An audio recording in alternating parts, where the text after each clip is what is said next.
Notre média accompagne tous ceux qui se préparent, qui vivent ou qui ont vécu la mobilité internationale. Déjà plus de 2000 interviews disponibles sur françaisdanslemonde.fr. Je suis Gauthier Seyss et j'ai le plaisir de passer 10 minutes avec Charles Bélanger. On vous présente Colibri. 10 minutes. Le podcast des Français dans le monde. françaisdanslemonde.fr. Un petit oiseau migrateur, bienveillant, généreux, rapide. Eh bien voilà, Colibri est un site aujourd'hui pour vous aider dans votre mobilité internationale. Bonjour Charles. Bonjour Gauthier. Content de faire ta connaissance. Écoute, grâce aux réseaux sociaux, j'ai découvert Colibri, j'ai pris contact avec toi et nous voilà aujourd'hui pour échanger sur ce nouveau service, tout neuf puisqu'il a été lancé en mars 2024. Ouais, exactement, on est tout frais là. On a lancé ça au mois de mars. Bon, après, c'est un projet qui a mûri depuis un petit moment, mais c'est officiel depuis le mois de mars, ouais. Eh bien, on va en parler dans quelques instants. Avant, on revient à Tours, si tu veux bien, puisque tu es natif de cette région, tu commences à faire tes études, langue étrangère, avec une petite idée derrière la tête, puisque tu vas faire un voyage de scolaire à Barcelone et tu auras comme une espèce de révélation. Pourquoi on se dit, quand on est tout jeune, ado, Barcelone, l'Espagne, c'est là que je veux vivre ? Bah parce que ça fait un petit peu rêver, tout simplement, le soleil, le changement de culture, des nouveaux paysages, ça fait un petit peu rêver. La vie elle est un peu plus simple là-bas, avec le soleil ça va tout de suite mieux. Donc ouais, effectivement ça m'a donné l'envie de partir assez rapidement. J'étais prêt un peu à faire n'importe quoi à l'époque pour partir y vivre.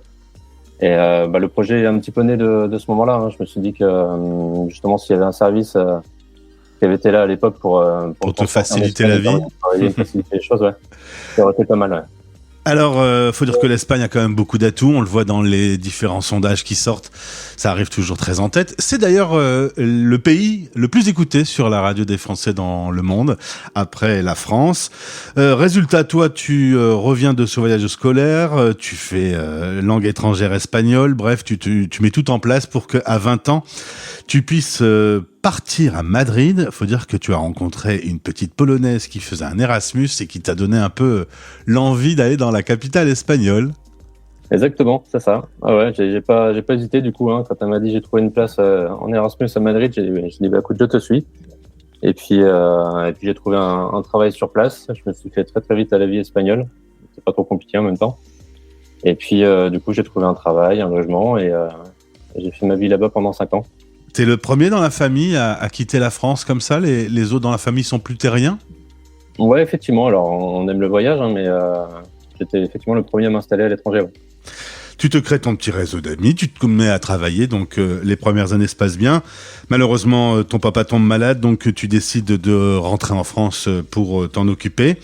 Et puis, le temps va passer, tu vas rencontrer une conjointe. Laisse-moi deviner de où elle vient, ta future conjointe ? Eh ben, elle est française, avec des petites origines espagnoles, comme par hasard. Il y a les profs d'espagnol aussi. Ah bon, tiens, elle est prof d'espagnol. La vie est bien faite. Et donc, elle est mutée à Paris. Vous allez donc vivre là-bas. Des bons souvenirs de vivre dans la capitale ? Ouais, effectivement. J'avais un peu peur au début, parce que moi, j'étais très loin de la culture parisienne au début. Mais honnêtement, j'ai beaucoup aimé vivre. Bon, on a vécu 5 ans à Paris, ça s'est très très bien passé. J'ai rencontré des gens extraordinaires. Et tout s'est très bien passé. Ouais. Aujourd'hui, vous êtes installé dans le sud de la France, entre Marseille et Aix, qui n'est pas une région très désagréable non plus, on peut le dire. Cela dit, ce petit service que tu voudrais proposer à travers une plateforme internet reste dans un coin de ta tête. Tu vas avec 3 amis décider de travailler dessus. 2 amis sont à Madrid, un autre à Paris, toi dans le sud. En mars 2024, colibri.com va être lancé. Alors, comment s'est passé les premières discussions ? Comment vous avez avancé dans le projet de Colibri ? Bah écoute, ça s'est fait assez vite. On en discutait depuis un petit moment. Moi, c'est un projet que j'avais déjà mis en place plus ou moins il y a quelques années.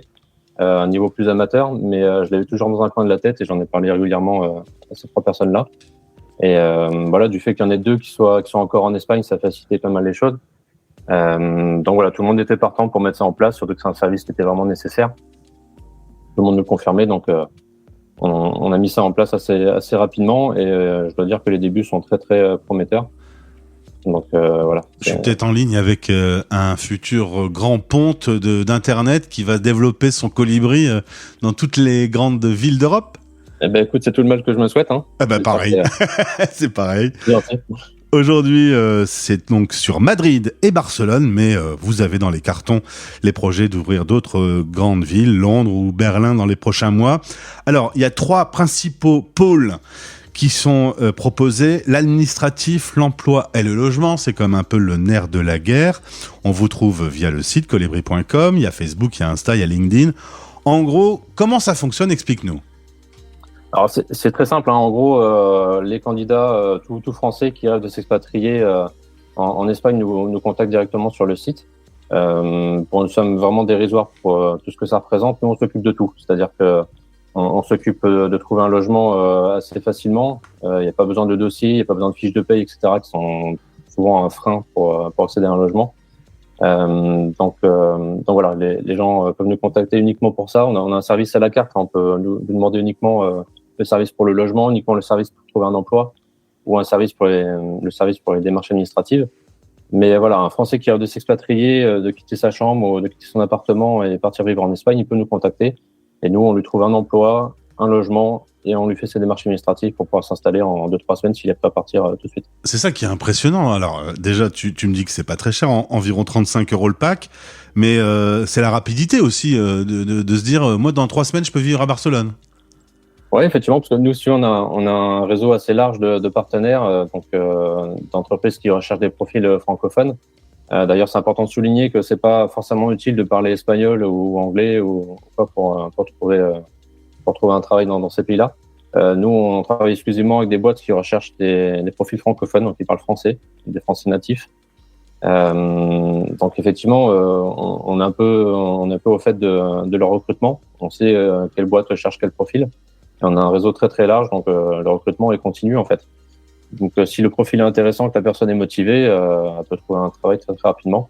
Et nous, quand on s'occupe du reste derrière, ça peut aller très vite aussi. Alors Charles, avec 2200 interviews, on parle très souvent du sujet du logement. Comment tu fais? T'es un magicien pour pouvoir trouver des logements aussi rapidement? Non, nous, ce qu'on a mis en place, justement, c'est qu'on s'est très vite associé avec des partenaires qui proposent des logements en ligne. C'est un fonctionnement type Airbnb. On travaille pas avec eux, mais c'est le même fonctionnement. Parce qu'on sait que sur place, souvent les propriétaires sont un peu compliqués. Comme tu disais, ils demandent des fiches de paye. Enfin, c'est un peu la guerre comme à Paris, hein, tous ceux qui connaissent. Donc tous ces dossiers-là, les garants, etc., c'est pas demandé. C'est des solutions très faciles. La réservation se fait en ligne. Nous, on fait la recherche en amont en fonction du quartier que tu recherches, en fonction de tous tes besoins, ton budget, la date d'entrée dans le logement, la date de sortie. On t'envoie des propositions et si les propositions t'intéressent, tu réserves en ligne. On a des tarifs préférentiels, on peut donner des réductions appliquées au moment de la réservation. Donc voilà, c'est des logements moins chers que ce qu'on peut trouver sur place. On permet aussi d'éviter du coup les arnaques qui sont de plus en plus nombreuses malheureusement sur place et sur les réseaux. Donc voilà, non, c'est un service très fluide et très simple. Du coup, ce développement dans d'autres grandes capitales d'Europe ou d'autres grandes villes d'Europe, vous allez l'assurer en autodéveloppement ou vous allez ouvrir un peu le capital et chercher peut-être des business développeurs? Non, écoute, pour l'instant, nous, ça marche très bien comme ça. C'est un modèle qui est très bien en place dans les 2 villes qu'on a développées. On est déjà en train de travailler sur les autres et ça se fait très facilement. On est sûr de ce qu'on a, ça fonctionne déjà très bien. Donc on a juste à le développer un peu partout maintenant. Et ben voilà, vous pourrez dire que vous avez entendu pour la première fois parler de Colibri sur la radio des Français dans le monde, via Charles et les autres cofondateurs qu'on salue, hein, qui sont pas avec nous aujourd'hui. Pour une question d'organisation, c'est plus facile de ne parler qu'à une personne, mais je te demanderai quand même de passer le bonjour aux autres. Ce sera fait, compte sur moi. Et donc, si vous avez le projet de vous installer à Madrid et à Barcelone, pour le moment, c'est sur colibri.com que ça se passe. Merci beaucoup, Charles, pour cet échange. Ça te donne finalement pas envie de retester d'autres capitales européennes, ce développement de Colibri? Écoute, moi, je suis très bien dans le sud pour l'instant. Je t'avoue qu'avec 2 enfants qui sont nés entre-temps, c'est un peu plus compliqué de bouger aussi. Donc, moi, je suis très bien là pour l'instant. Mais après, c'est pas exclu qu'on bouge ailleurs. Hein. Et tu vas voir, les enfants, ça grandit très très vite. Hein. Oh oui. Eh bien, belle journée dans le sud de la France et au plaisir de te retrouver. Merci Gauthier, à bientôt. Français dans le